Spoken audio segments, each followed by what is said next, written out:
जो आप लोगों तक सबसे पहले पहुंचे तो लाल बटन दबाकर चैनल को सब्सक्राइब जरूर करें और bell icon present by happy Films. Happy Films. Happy Films.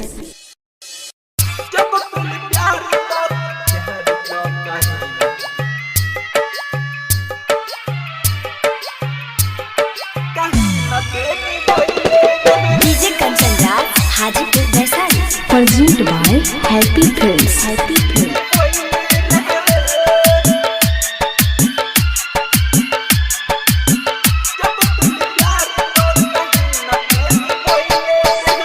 जब कोई प्यार तो कहीं न तेनी भइले रे, जब कोई प्यार तो कहीं न तेनी भइले रे, जब कोई प्यार तो कहीं न तेनी भइले रे, जब कोई प्यार तो कहीं न तेनी भइले रे, छोड़ के गइले काहे न मर गइले रे, छोड़ के गइले काहे न मर गइले रे, जब कोई प्यार तो काहे न तेनी भइले रे।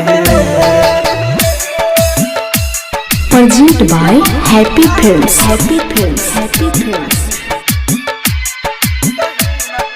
डीजे कंचन राज हाजीपुर वैशाली।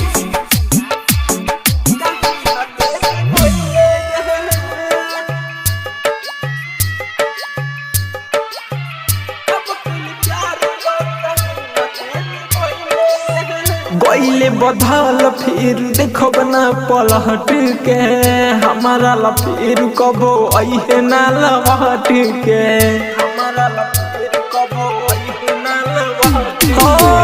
गइले बदल कबो देखब ना पलट के, हमारा ला फिर कबो अइहे ना लौट के, हमारा ला फिर कबो अइहे ना लौट के। प्यार में यार के काहे ते भूल गइले रे, प्यार में यार के काहे ते भूल गइले रे, प्यार में यार के काहे ते भूल गइले रे, प्यार में यार के काहे ते भूल गइले रे, छोड़ के गइले काहे न मर गइले रे, छोड़ के गइले काहे न मर गइले रे, जब कोई प्यार तो काहे न तेनी भइले रे। Present by happy Films. Happy Films. Happy Films. DJ Kanchan Raj Hajipur Vaishali.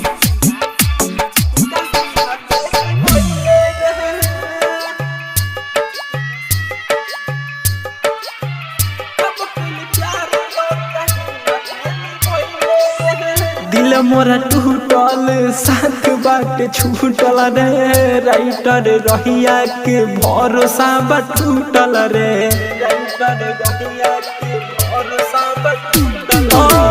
दिल मोरा टूटल साथ बाटे छूटल रे, राइटर रहिया के भरोसा बा टूटल रे, राइटर रहिया के भरोसा बा टूटल रे, रवि रंजन नीतीश के पहगलैले रे, प्रेमी इंदल बीरा के पहगलैले रे, डीजे कंचन रवि के पहगलैले रे, डीजे कंचन विवेक के पगलैले रे, छोड़ के गइले काहे न मर गइले रे, छोड़ के गइले काहे न मर गइले रे, जब कोई प्यार तो काहे न तेनी भइले रे। Present by happy films.